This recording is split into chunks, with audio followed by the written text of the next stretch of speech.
Ruang Dewa Beladiri, bab 1146 sampai dengan 1150.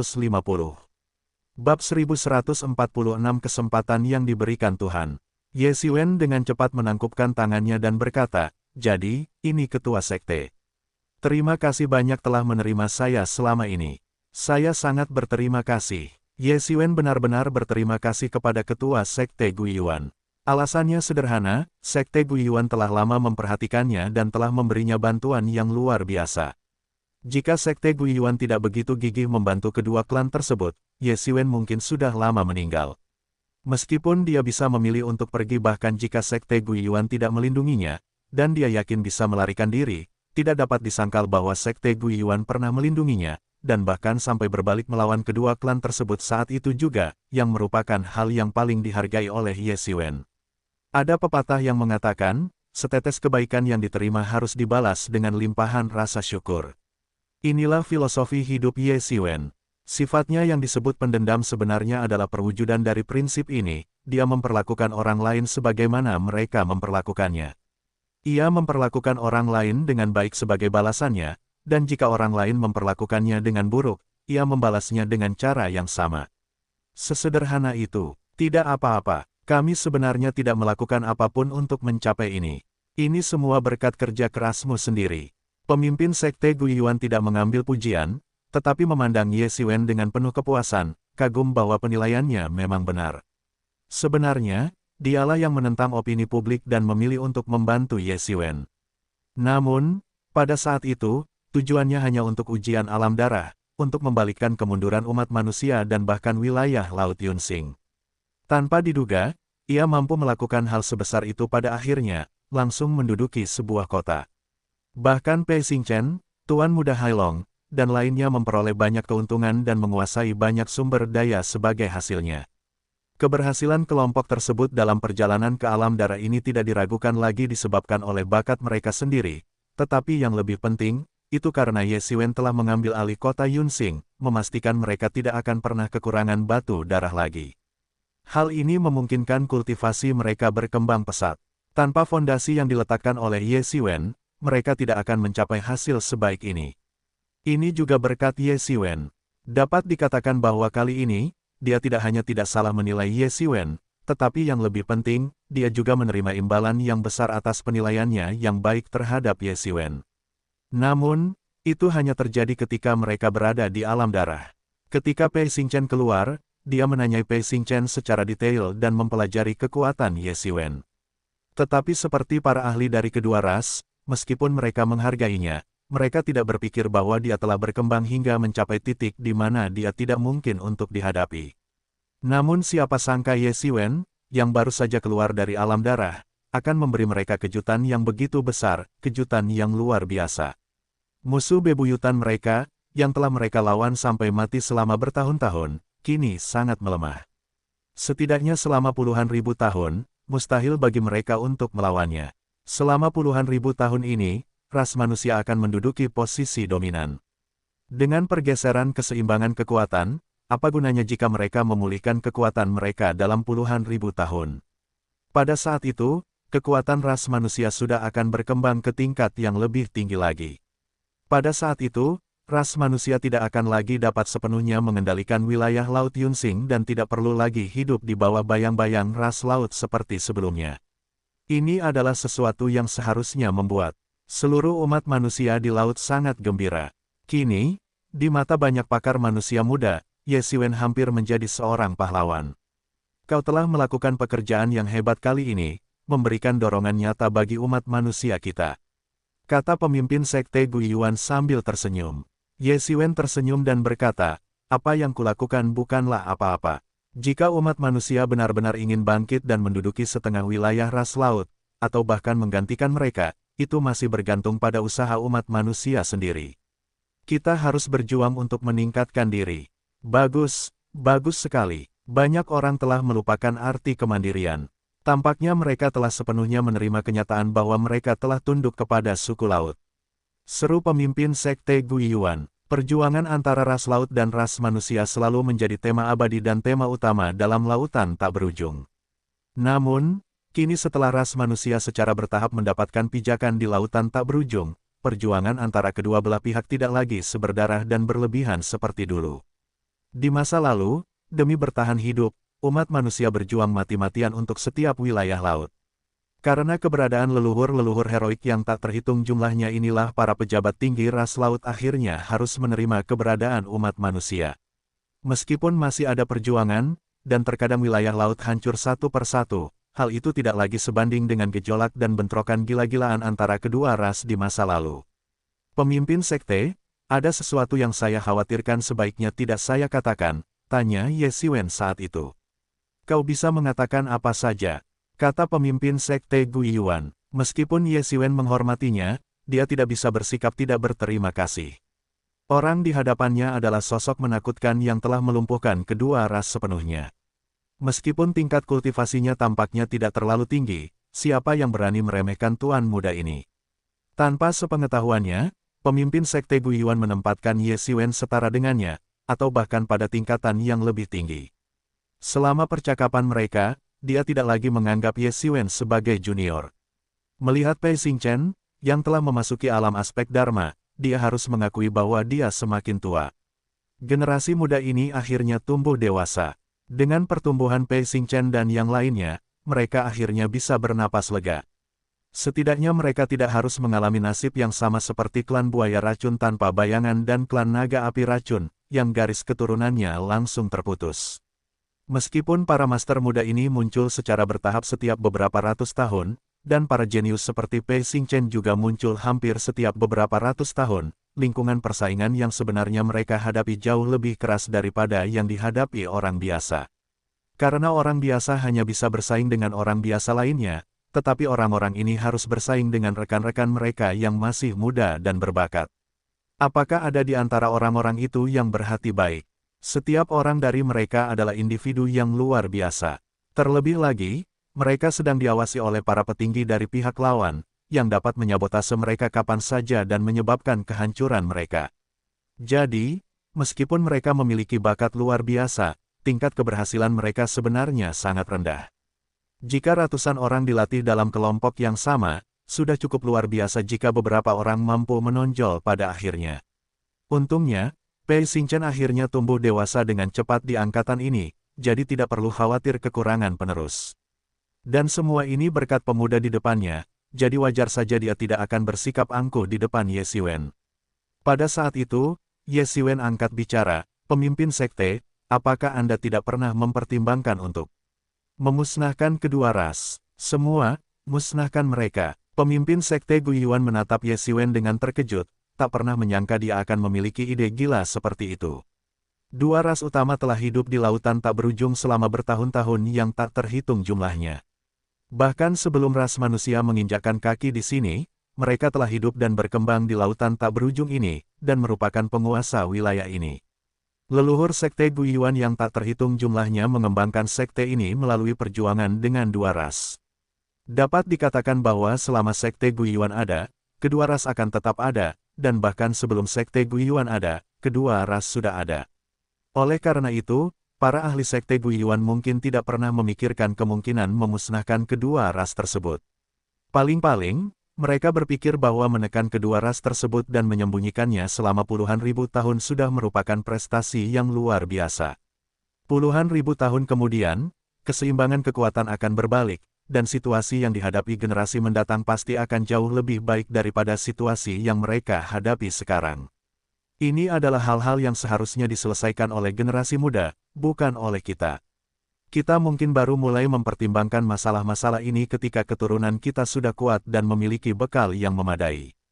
Oleh karena itu, bahkan pemimpin sekte Guiyuan pun tidak pernah menyangka bahwa Ye Xiwen akan membuat saran yang begitu mengejutkan. Jika hal itu terdengar dan tersebar, seluruh ras laut di domain Laut Yunsing mungkin akan gempar. Meskipun kau telah melukai banyak ahli dari kedua klan, dan bahkan para pemimpin klan telah tewas di tanganmu, mereka tetaplah makhluk yang kuat dan berpengaruh dengan fondasi yang dalam. Bahkan jika sekte Guiyuan kami melancarkan serangan besar-besaran terhadap salah satu dari mereka, kami akan menderita kerugian besar, dan pada akhirnya, kami bahkan mungkin akan mengalami kemunduran bersama. Pemimpin sekte Guiyuan tidak menyembunyikan apapun dan memberitahu Ye Xiwen alasan sebenarnya. Bukankah mereka akan membenci makhluk laut? Di antara para pendahulu Sekte Guiyuan, tak terhitung banyaknya orang yang tewas di tangan klan laut. Namun, betapapun besarnya kebencian mereka, mereka harus menanggungnya karena kekuatan klan laut masih sangat dahsyat, bahkan tanpa puluhan ahli alam aspek Dharma yang kuat. Terlebih lagi, mereka semua bersembunyi di dalam formasi sarang mereka. Jika kita melancarkan serangan paksa, akan ada banyak sekali korban jiwa dan luka-luka. Fondasi yang telah dibangun Sekte Guiyuan selama beberapa generasi tidak dapat dihancurkan di tangannya. Dia tidak akan pernah mempertimbangkan hal seperti itu. Dia lebih memilih untuk lebih berhati-hati dan menunggu hingga puluhan ribu tahun kemudian, ketika keseimbangan kekuatan antara kedua pihak telah bergeser dan perubahan mendasar telah terjadi, sehingga generasi mendatang dapat memilih apakah akan berperang dan melenyapkan mereka. Bagaimanapun, ini jauh lebih baik daripada memunculkan ide sekarang. Ye Xiwen sangat memahami bahwa apa yang dikatakan oleh pemimpin Sekte Guiyuan itu benar, bahkan dalam keadaan seperti ini, pemimpin Sekte Guiyuan tidak ingin menantang batasan moral dari kedua ras tersebut. Jika mereka hanya menjaga jarak dan tidak saling mengganggu, mereka dapat hidup berdampingan. Tetapi jika mereka didorong terlalu jauh, itu akan menyebabkan pertarungan sampai mati, dan bahkan raksasa seperti Sekte Guiyuan pun tidak akan mampu menahannya. Tapi apakah benar-benar bisa diterima jika ketua sekte membiarkan mereka pergi begitu saja? Ini adalah kesempatan emas, kesempatan sekali seumur hidup. Ini adalah kesempatan untuk sepenuhnya memusnahkan kedua ras tersebut dari Laut Yunsing. Ye Xiwen melanjutkan, saya mengerti. Kekhawatiran ketua sekte, jadi mohon tunggu kabar selanjutnya. Setelah Anda menerima kabar tersebut, saya harap Anda akan bertindak cepat. Bab 1147 menyusup ke sarang sendirian. Tapi apakah benar-benar bisa diterima jika ketua sekte membiarkan mereka pergi begitu saja? Ini adalah kesempatan emas, kesempatan sekali seumur hidup. Ini adalah kesempatan untuk sepenuhnya memusnahkan kedua ras itu dari Laut Yunsing. Ye Xiwen melanjutkan, aku tahu kekhawatiran ketua sekte, jadi mohon tunggu kabar selanjutnya. Begitu kau menerima kabar tersebut, kuharap kau bisa bertindak cepat. Dengan itu, Ye Xiwen melangkah keluar ruangan, kakinya menciptakan seberkas cahaya saat ia melesat cepat ke langit. Saudara Ye, kesempatan macam apa ini? Jantung pemimpin Sekte Guiyuan berdebar kencang. Tiba-tiba dan secara naluriah ia merasa bahwa ini mungkin sebuah kesempatan besar. Meskipun ia tidak tahu intuisi macam apa itu, ia mengajukan pertanyaan itu hampir secara naluriah. Ketika pemimpin Sekte menerima kabar ini, dia pasti akan tahu kesempatan macam apa yang kumaksud. Aku hanya berharap pemimpin sekte tidak ragu untuk mengirim pasukan untuk membereskan kekacauan ini. Suara Ye Xiwen bergema di udara, tetapi sosok itu sudah menghilang. Pemimpin sekte Guiyuan dan Pei Xingchen saling bertukar pandangan bingung, bertanya-tanya trik apa yang sedang direncanakan Ye Xiwen. Apakah kau tahu kesempatan apa yang dia bicarakan? Pada saat ini, pemimpin sekte Guiyuan bertanya kepada Pei Xingchen, berharap dapat mengetahui dari Pei Xingchen trik apa yang sedang dilakukan Ye Xiwen. Aku juga tidak tahu, dia selalu seperti ini, misterius dan penuh teka-teki. Selain dirinya sendiri, mungkin tidak ada yang tahu apa yang sedang dia rencanakan. Kata Pei Xingchen, mungkin dia berencana menyerbu benteng kedua klan itu sendirian. Pada saat itu, Pei Xingchen tiba-tiba mendongak, wajahnya penuh keheranan. Dia hanya mengatakannya begitu saja, tetapi dia segera menyadari bahwa apa yang dia katakan mungkin benar. Mengingat kepribadian Ye Xiwen, dia mungkin benar-benar melakukan hal seperti itu. Bahkan ketua sekte Guiyuan pun tercengang, karena ia juga memikirkan kemungkinan yang disebutkan Pei Xingchen. Itu bukan hanya kemungkinan, tetapi hampir pasti terjadi. Jika bukan karena itu, mengapa ia mengatakan sedang membereskan kekacauan, dan mengapa ia berani menjamin bahwa ia pasti akan bertindak? Dia sudah gila. Seru Master Sekte Guiyuan dengan heran. Jika dugaan ini salah, biarlah. Tetapi jika benar, maka Ye Xiwen pasti benar-benar sudah gila. Menurutnya, siapa yang mau menerobos masuk ke benteng kedua klan, kecuali orang gila? Itu adalah benteng kedua klan, sama seperti Pulau Guiyuan tempat Sekte Guiyuan berada. Bahkan, pulau ini lebih tua dari Pulau Guiyuan, dan tidak ada yang tahu berapa tahun pulau ini telah berdiri atau berapa banyak formasi dan mekanisme yang telah dibangun di dalamnya. Bahkan orang-orang dari kedua ras itu sendiri mungkin tidak tahu, karena begitu banyak waktu telah berlalu. Namun satu-satunya hal yang dapat dipastikan adalah bahwa tempat itu benar-benar sarang naga dan harimau. Apalagi Ye Xiwen, seorang ahli alam aspek Dharma setengah langkah, bahkan seorang ahli tingkat 6 atau 7 alam aspek Dharma pun akan memiliki peluang 9 dari 10 untuk mati jika dia mencoba menerobos masuk. Mustahil baginya untuk bertahan hidup. Oleh karena itu, siapapun yang memiliki sedikit akal sehat tidak akan ingin menyerang benteng kedua klan tersebut, kecuali jika kekuatan seperti Sekte Guiyuan melancarkan serangan skala penuh. Menurutmu, apakah dia benar-benar akan pergi? Tanya pemimpin Sekte Guiyuan kepada Pei Xingchen, agak ragu. Kurasa dia pasti sudah pergi. Awalnya Pei Xingchen hanya ragu, tetapi semakin banyak ia berbicara, semakin yakin. Iya, alasannya sederhana, berdasarkan apa yang ia ketahui tentang Ye Xiwen, ia memang tipe orang yang akan melakukan hal seperti itu. Namun, meskipun ia tampak gegabah dan impulsif, sebenarnya ia bukanlah orang bodoh. Sebaliknya, ia jelas dapat digambarkan sebagai orang yang cerdik dan pintar. Seandainya Ye Xiwen ada di sini, mendengar kata-kata Pei Xingchen, orang tak bisa menahan diri untuk menghela napas. Pei Xingchen paling mengerti aku. Memang, di mata banyak orang, dia memang ceroboh dan mudah marah. Ketika dia masih sangat lemah, dia berani memprovokasi bahkan raksasa seperti klan buaya bayangan dan klan naga api beracun. Apalagi yang bisa dia lakukan selain menjadi gila? Sebenarnya, bukan begitu. Dihadapkan pada kejadian yang begitu mendadak, Ye Xiwen tidak punya pilihan. Dia hanya memiliki prinsipnya sendiri dan tidak akan pernah melanggar batasan. Dia mungkin melakukan hal-hal yang tampak gegabah, tetapi jika dia berada dalam situasi tersebut, dia juga akan melakukannya. Baginya, mengikuti kata hatinya sendiri adalah cara terbaik untuk mengembangkan pola pikir bela dirinya. Namun, dia sama sekali bukan orang bodoh. Jika dia bersedia melakukan sesuatu, jarang sekali itu adalah sesuatu yang tidak dia yakini kemampuannya. Jadi maksudmu, dia mungkin benar-benar yakin bahwa dia bisa membalikkan benteng kedua klan itu? Tanya pemimpin Sekte Guiyuan. Aku khawatir ini akan lebih dari sekadar kekacauan total. Kata Pei Xingchen. Semakin banyak dia berbicara, semakin yakin dia dengan penilaiannya. Karena Ye Xiwen berani mengatakan hal seperti itu dan begitu yakin bahwa pemimpin Sekte Guiyuan akan mengirim pasukan setelahnya, maka dia pasti memiliki tingkat kepercayaan diri yang cukup tinggi. Kecuali jika dia gila. Tapi apakah dia terlihat gila barusan? Pei Xingchen lebih memilih percaya bahwa dialah yang gila daripada percaya bahwa Ye Xiwen akan menjadi gila.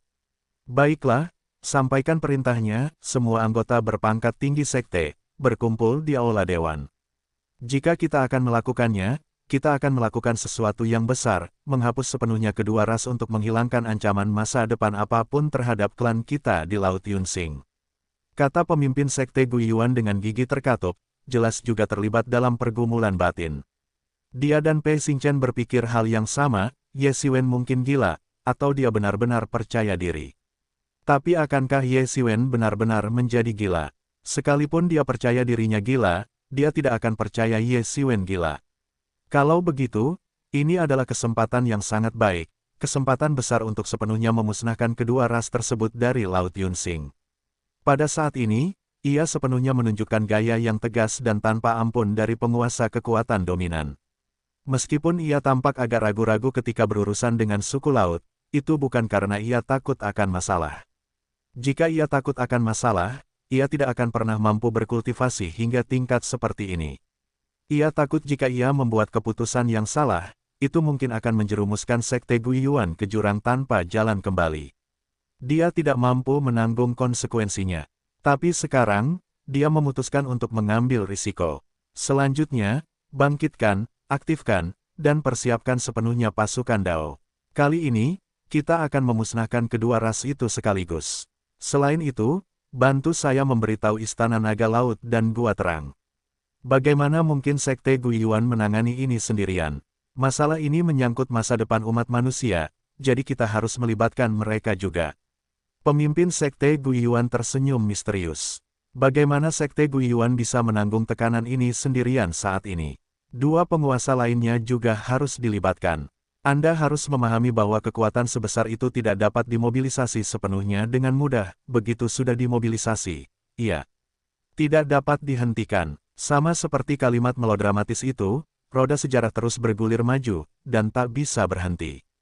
Menghidupkan kembali legiun prajurit Dao yang telah dipelihara begitu lama saja sudah membutuhkan biaya yang sangat besar. Biarlah takdir yang menentukan apakah tindakanku hari ini benar atau salah. Nasib klanku bergantung pada hari ini. Jika kita menang, klanku akan mendominasi Laut Yunsing dan mendapatkan tempat yang stabil untuk memulihkan diri. Tetapi jika kita gagal dan kita semua mengalami kerusakan parah, maka perang mungkin akan berlanjut tanpa batas, dan kebangkitan klanku akan mustahil. Ye Xiwen, kuharap kali ini aku tidak salah mempercayaimu. Pemimpin Sekte Guiyuan menatap ke kedalaman langit, seolah-olah dia bisa melihat sosok Ye Xiwen. Pada saat itu, sosok Ye Xiwen telah menghilang ke dalam laut yang membentang bermil-mil jauhnya. Meskipun Sekte Guiyuan jauh dari benteng kedua klan tersebut, dengan kekuatan Ye Xiwen saat ini, jika dia terbang dengan kecepatan penuh, jaraknya sama sekali tidak jauh. Hanya dalam 3 jam, dia akhirnya terbang dari Pulau Guiyuan hingga ke atas sarang klan buaya beracun tanpa bayangan. Ya, di atas, karena sarang klan buaya beracun tanpa bayangan tidak berada di permukaan air, melainkan jauh di dasar laut. Meskipun demikian, wilayah laut dan langit ini telah ditetapkan sebagai zona terlarang oleh klan buaya bayangan, dan orang luar tidak diperbolehkan mendekatinya. Terlebih lagi, mengingat banyaknya pakar terkemuka yang telah meninggal dunia baru-baru ini adalah waktu untuk lebih waspada dan berhati-hati. Saat sosok Ye Xiwen muncul di laut, dia langsung menarik perhatian banyak aura kuat.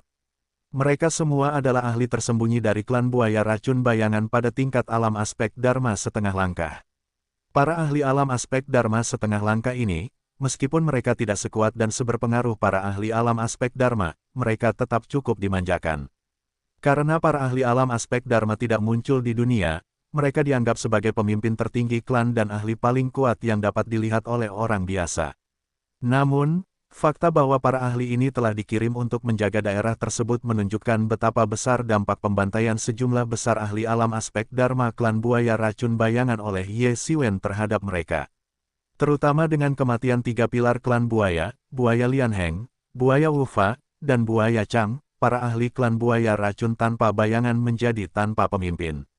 Pada saat ini, diperkirakan para petinggi klan buaya racun tanpa bayangan masih berebut kekuasaan di sarang mereka. Namun, insiden ini juga meningkatkan tingkat kewaspadaan klan buaya beracun tanpa bayangan beberapa tingkat, membuatnya benar-benar berbeda dari biasanya. Bahkan para ahli di alam aspek Dharma setengah langkah pun dikirim untuk menjaga mereka. Ini menunjukkan betapa lemahnya mereka sekarang. Biasanya, mereka bahkan tidak perlu bertindak seperti ini, karena dengan begitu banyak ahli di alam aspek Dharma yang menjaga wilayah mereka, siapa yang berani menyerang benteng mereka. Namun, dalam situasi paling rentan dalam sejarah ini, mereka tidak bisa tidak sangat waspada, dan mereka ingin mencegah kemungkinan sekecil apapun. Siapa yang berani menerobos wilayah klan buaya racun bayangan kami? Teriakan keras terdengar dari segala arah, seolah-olah tidak dapat menemukan sumbernya. Bab 1148 Krisis Kepunahan. Siapa yang berani menerobos masuk ke tanah leluhur klan buaya racun bayangan kami? Teriakan keras terdengar dari segala arah, seolah-olah tidak dapat menemukan sumbernya sama sekali. Kau mempermainkanku. Ye Xiwen mencibir, lalu mengulurkan tangannya dan meraih kehampaan, seketika menarik keluar seorang ahli alam aspek Dharma setengah langkah dari klan buaya racun. Tanpa bayangan. Melihat ahli dari klan buaya beracun tanpa bayangan itu, Ye Xiwen mencibir, aku tahu aku tidak salah tempat. Ini pasti tanah leluhur klan buaya beracun tanpa bayangan. Yang disebut tanah leluhur adalah tempat asal mula suatu kelompok, dan juga merupakan tanah terlarang bagi kelompok tersebut. Di tanah leluhur setiap kelompok etnis, terdapat rahasia unik yang mewakili warisan kelompok etnis tersebut. Begitu sesuatu terjadi pada tanah leluhur ini, itu berarti kelompok etnis tersebut benar-benar telah tamat. Bagi setiap kelompok etnis, warisan adalah hal yang terpenting. Begitu warisan hilang, mustahil bagi kelompok etnis tersebut untuk bangkit kembali. Kau, Ye Xiwen. Setelah kejadian ini, pria itu sepertinya akhirnya mengenali pria di depannya. Pria seperti apa dia? Dia adalah dewa pembunuh tak tertandingi yang telah menyebabkan 3 pilar klan mereka jatuh. Ye Xiwen, berani-beraninya kau datang ke tanah leluhur kami. Apa kau ingin mati? Setelah kejadian ini, ahli dari klan buaya beracun tanpa bayangan itu masih berkata dengan menantang. Tanah leluhur, apa yang tidak akan berani kumasuki? Kata Ye Xiwen dingin. Dentang, dentang, dentang. Cahaya dingin dan metalik yang tak terhitung jumlahnya dari senjata-senjata terpancar dari area sekitarnya dan menebas ke arah Ye Xiwen.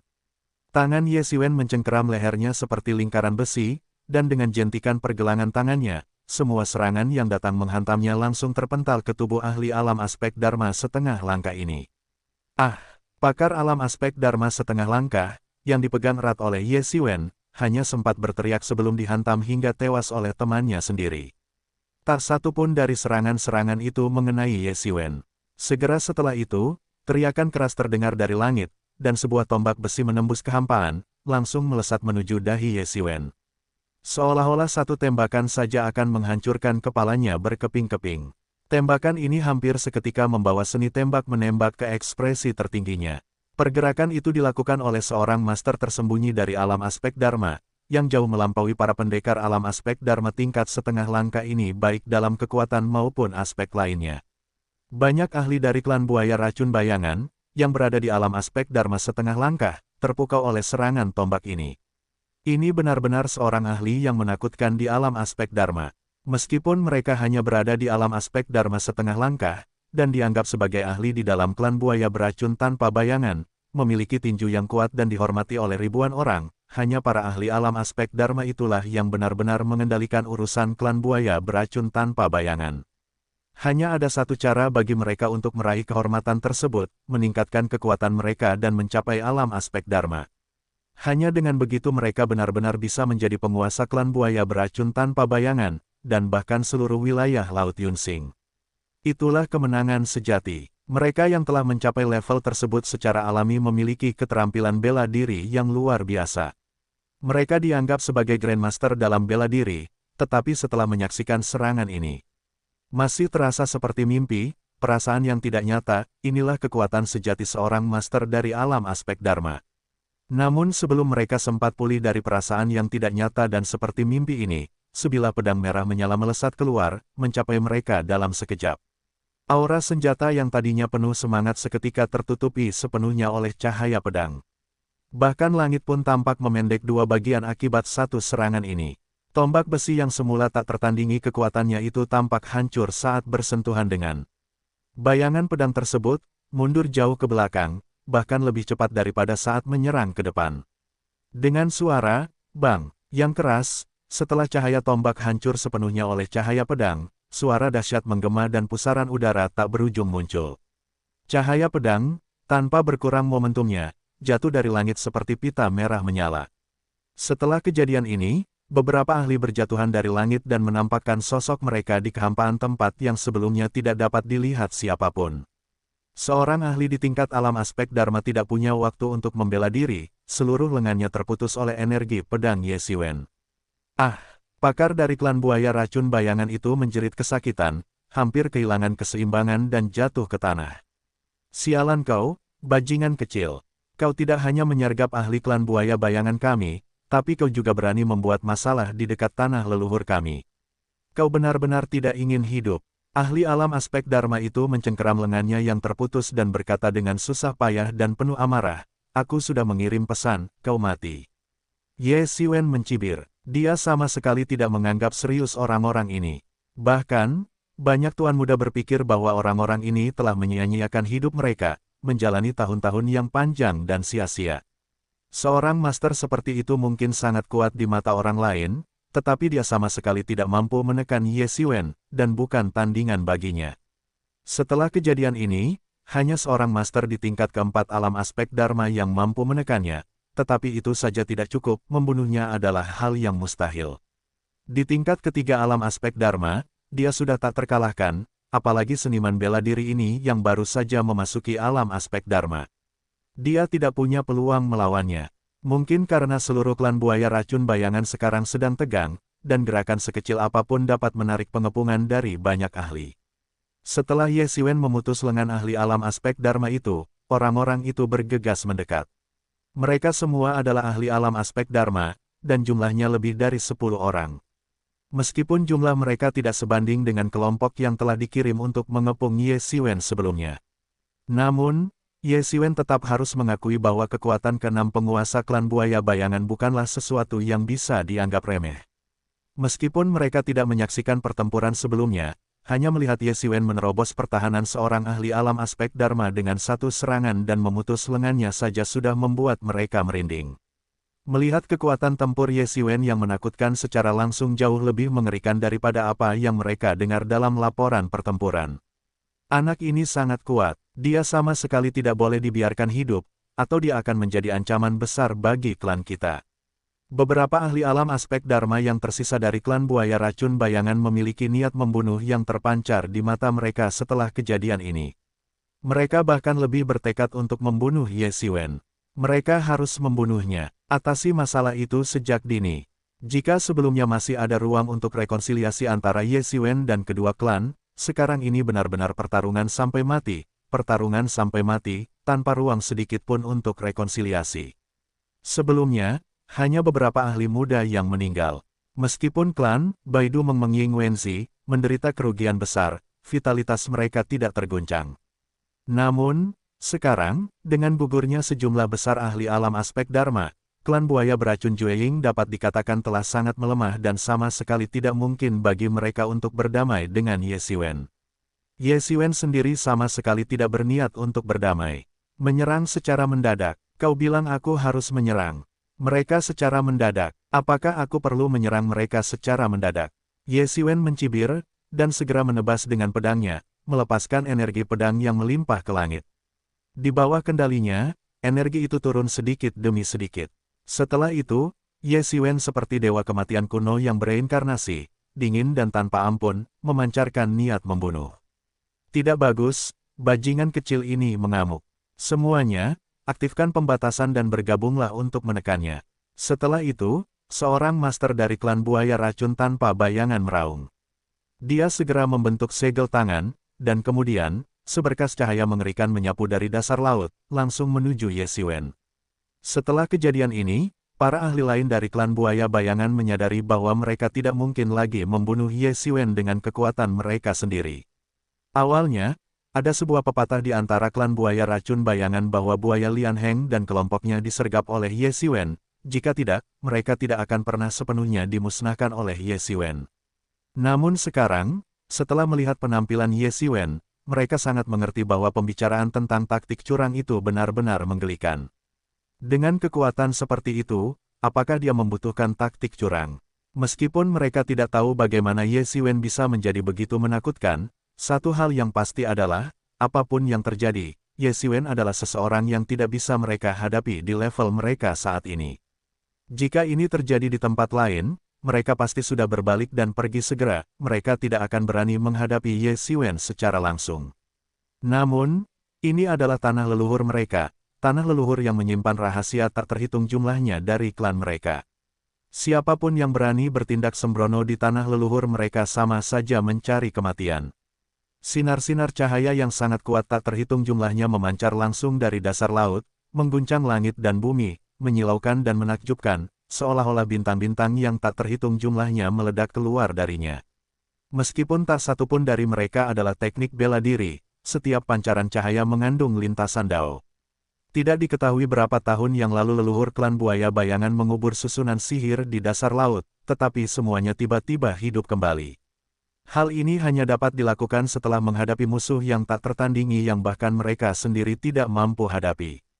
Bahkan dalam sejarah klan buaya bayangan, formasi besar ini hanya pernah dihidupkan kembali beberapa kali, tetapi sekarang telah dihidupkan kembali berkat Ye Xiwen.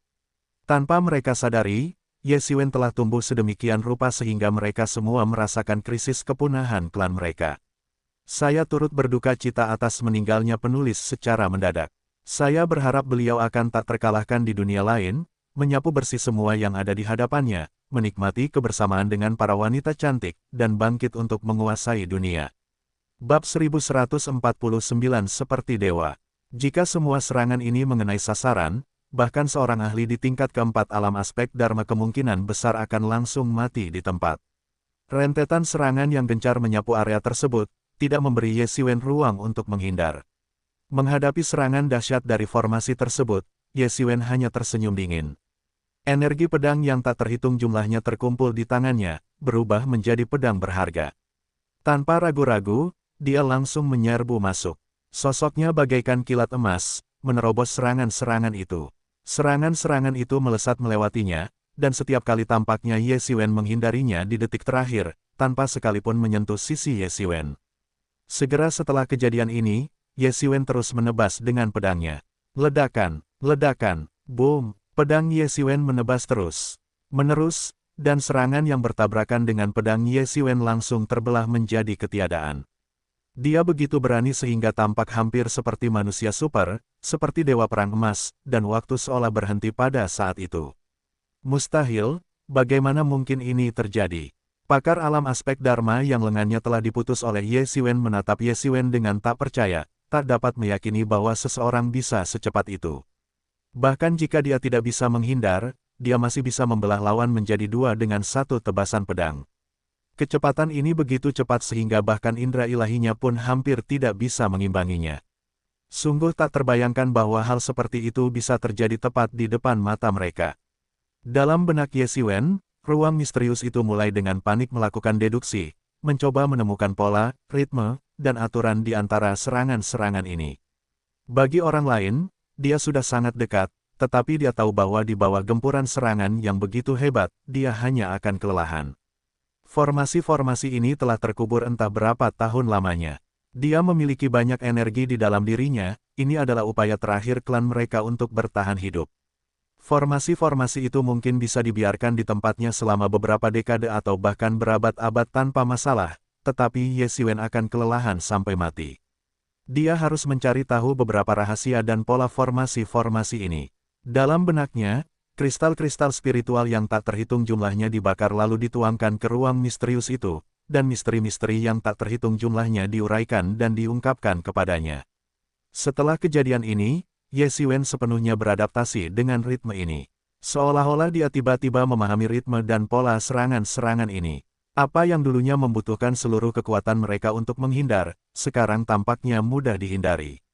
Di matanya, sebuah peta besar telah muncul, dan selama dia mengikuti tanda-tanda di peta itu, tidak akan ada masalah sama sekali.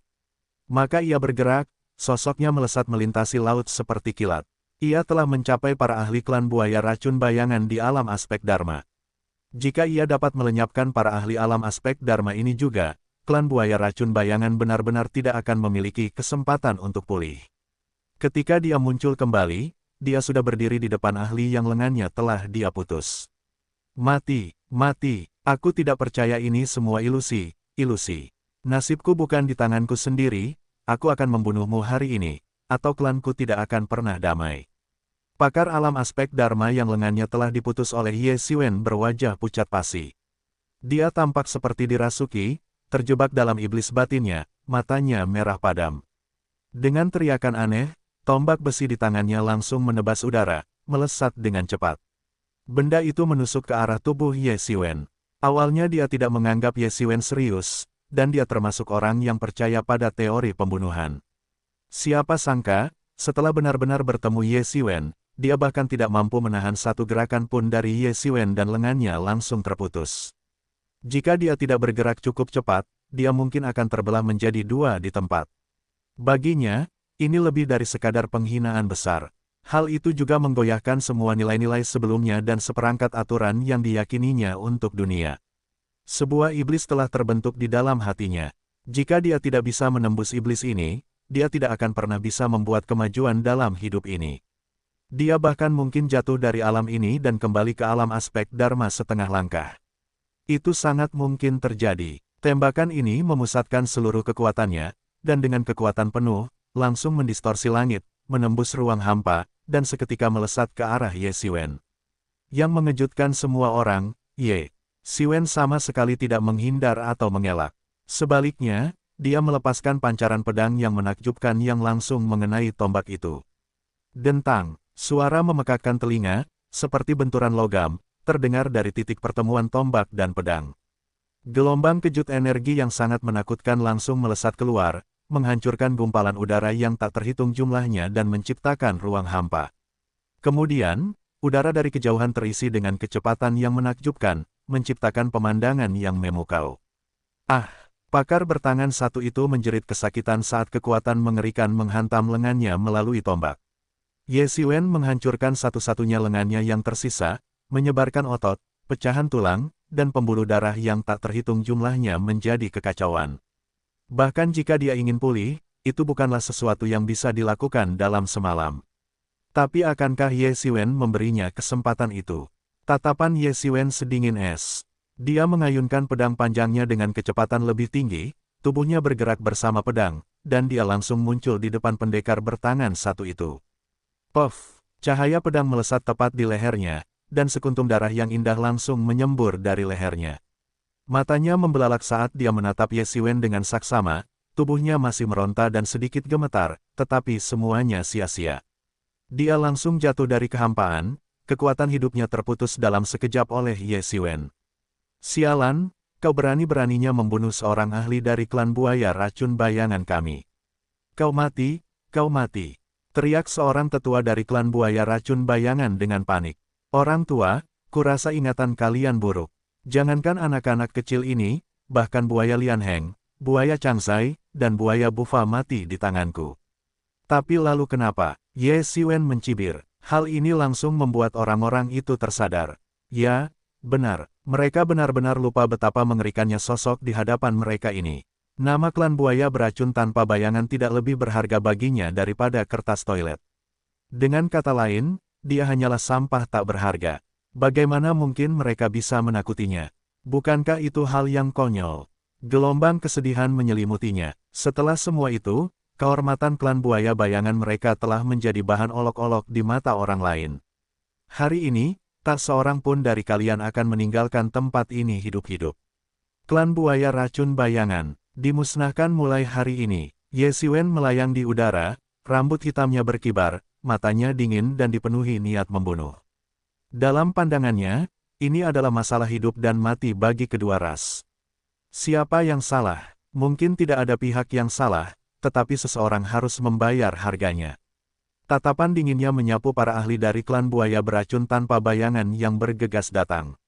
Di matanya, orang-orang ini praktis sudah mati, dan dia bahkan tidak menganggap mereka sebagai ancaman. Panggil prajurit klan kita, iblis ini adalah setan sejati. Tanpa membayar harga yang sangat mahal, kita mungkin tidak akan mampu mengalahkannya. Kita harus memanggil prajurit klan kita. Aku menolak untuk percaya bahwa dia punya alasan untuk bersikap sombong di depan prajurit klan kita yang tak terkalahkan. Setelah kejadian ini, seorang pemimpin klan buaya racun tanpa bayangan meraung. Para ahli lain dari klan buaya bayangan menyadari apa yang sedang terjadi. Memang, jika hanya mereka sendiri, bahkan dengan bantuan pembatasan, tampaknya mereka tidak akan mampu menundukkan orang ini. Bahkan, kekuatan pembatasan itu sendiri tampaknya telah ditembus, tidak mampu melukainya. Setelah ini, satu-satunya yang dapat mereka andalkan adalah prajurit klan mereka, yang telah bertarung selama bertahun-tahun di Laut Yunsing dan tak terkalahkan. Meskipun agak seperti mengeroyok beberapa orang, mereka tidak peduli lagi denganmu sekarang.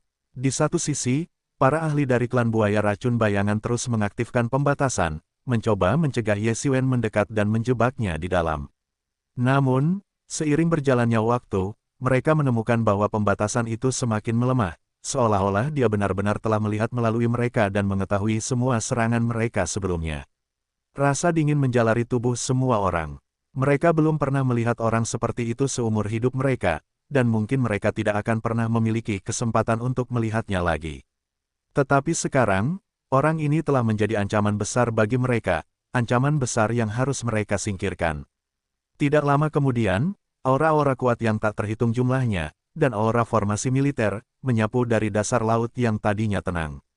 Segera setelah itu, pemilik aura tersebut menampakkan diri, pasukan mengerikan yang terdiri dari ratusan ribu orang, para ahli paling elit dari klan buaya bayangan.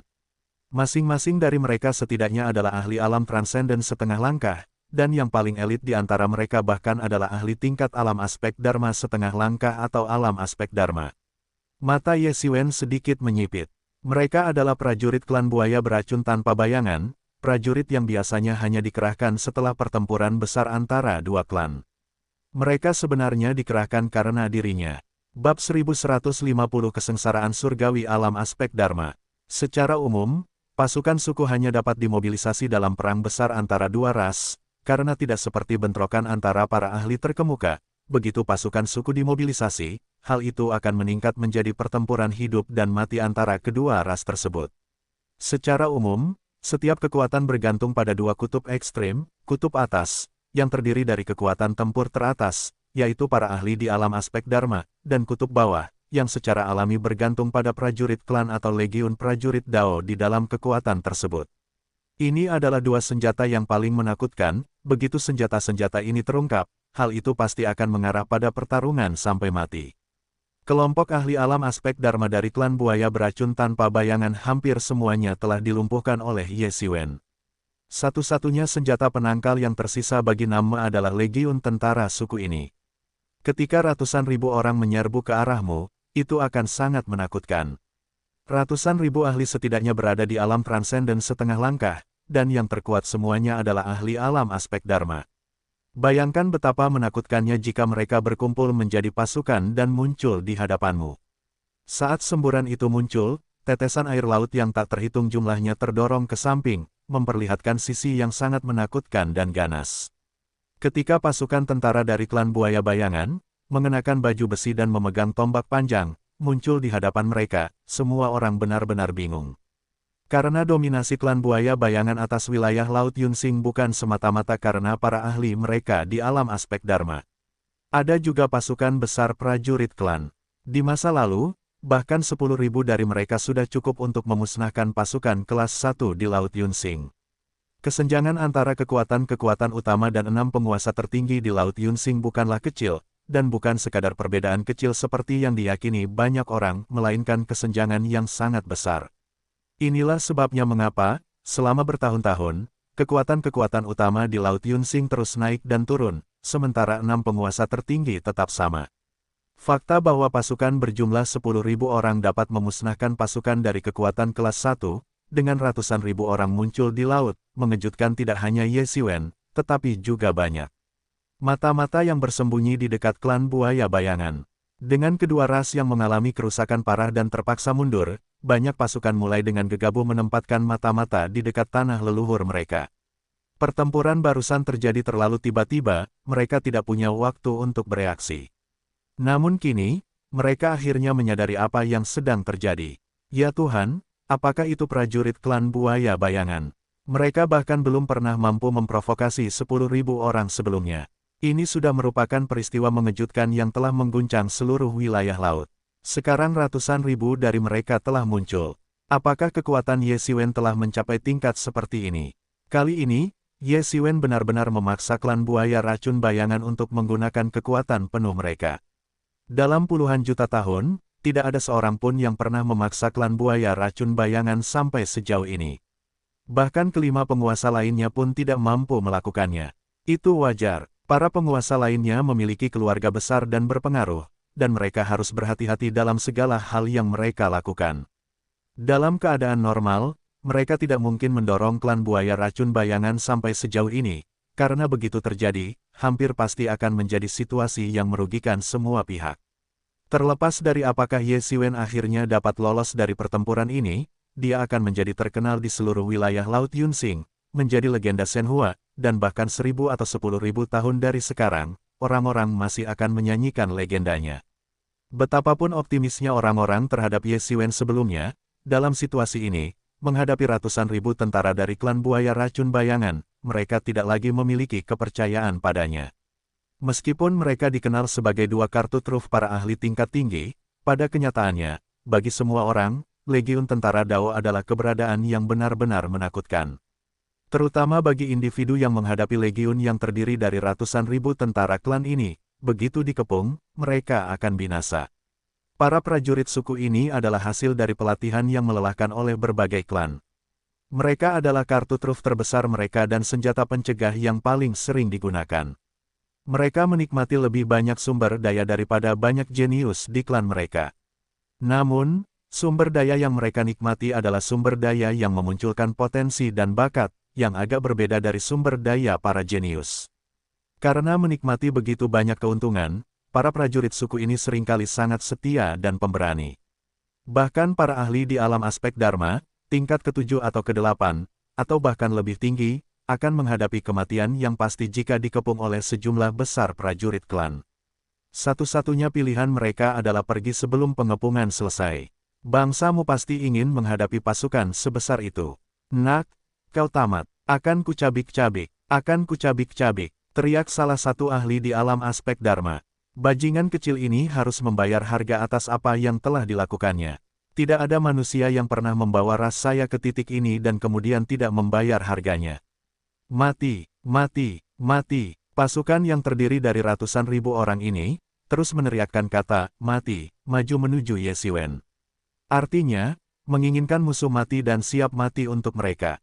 Sementara itu, para ahli alam aspek Dharma dari klan buaya racun tanpa bayangan bahkan secara diam-diam mengepung Ye Xiwen, karena takut dia akan melarikan diri. Memang, ketika mereka tiba di tempat ini, hal yang paling ditakutkan semua orang adalah dia akan melarikan diri, dan ini juga merupakan hal yang paling mungkin terjadi. Reaksi pertama kebanyakan orang saat melihat pasukan suku itu adalah berbalik dan lari. Namun, yang mengejutkan mereka, Ye Xiwen tidak bertindak seperti itu. Dia tidak menunjukkan niat untuk melarikan diri. Sebaliknya, dia hanya berkata pelan, sudah saatnya mengakhiri ini. Jika kita menghapus kekuatan ini, maka sudah saatnya nama kita dihapus dari daftar. Para ahli dari klan buaya racun bayangan yang berada di alam aspek Dharma agak terkejut ketika mendengar kata-kata Ye Xiwen. Apakah dia gila? Sekalipun ada ratusan ribu babi di depan kita, membunuh semuanya dalam 1 atau 2 hari bukanlah hal yang mudah, apalagi ratusan ribu ahli elit klan buaya racun bayangan.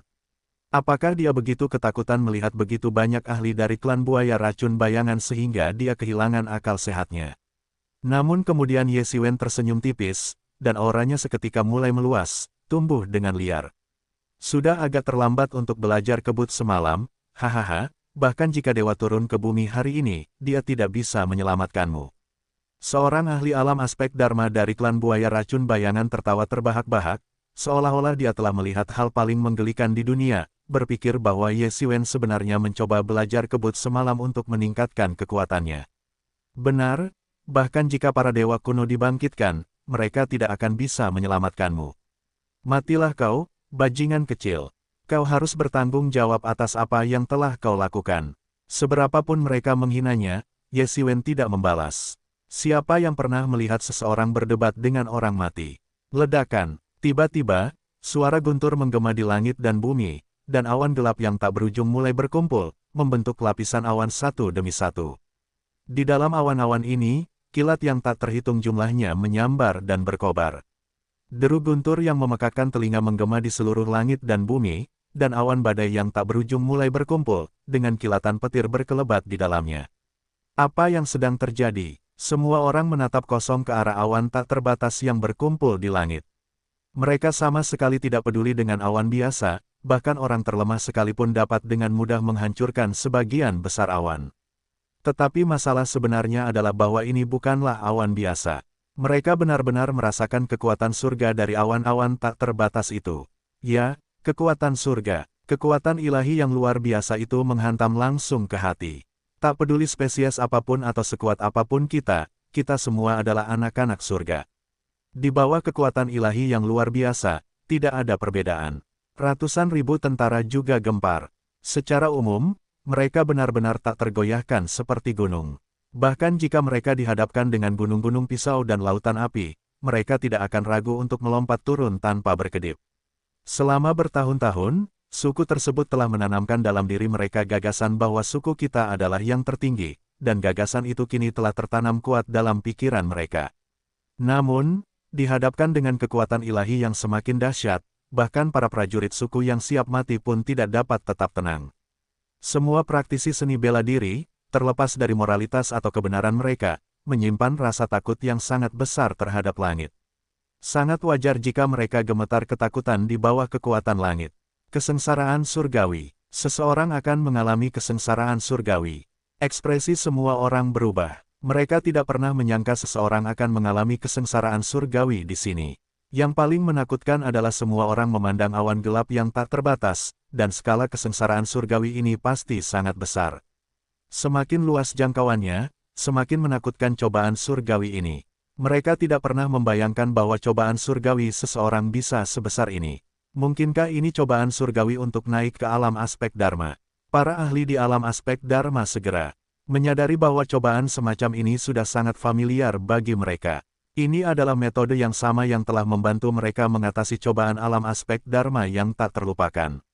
Namun, jumlah orang yang mengalami cobaan itu kurang dari 1/10 dari skala tersebut. Pengalaman yang tak terlupakan itu adalah sesuatu yang tidak akan pernah mereka lupakan seumur hidup. Bahkan, di antara banyak jenius sekalipun, hanya 1 dari 10 yang berhasil melewati cobaan surgawi di alam aspek Dharma. Bagi mereka, itu adalah mimpi buruk yang tidak ingin mereka ingat. Mereka telah selamat dari pengalaman nyaris mati yang tak terhitung jumlahnya, hampir kehilangan nyawa mereka. Sekarang, menghadapi cobaan ini sekali lagi, kita hanya bisa membayangkan perasaan mereka, ekspresi mereka berubah drastis. Kemudian mereka ingat bahwa Ye Xiwen tampaknya berada di tahap akhir alam aspek Dharma setengah langkah, hampir saja menembus ke alam aspek Dharma. Namun semua orang telah lupa bahwa bahkan tokoh-tokoh kuat seperti buaya Lian Heng, buaya Wu Fa, dan buaya Chang Zai pun tumbang di tangannya. Berapa banyak orang yang berani benar-benar menganggapnya sebagai seorang seniman bela diri di tahap akhir alam aspek Dharma setengah langkah.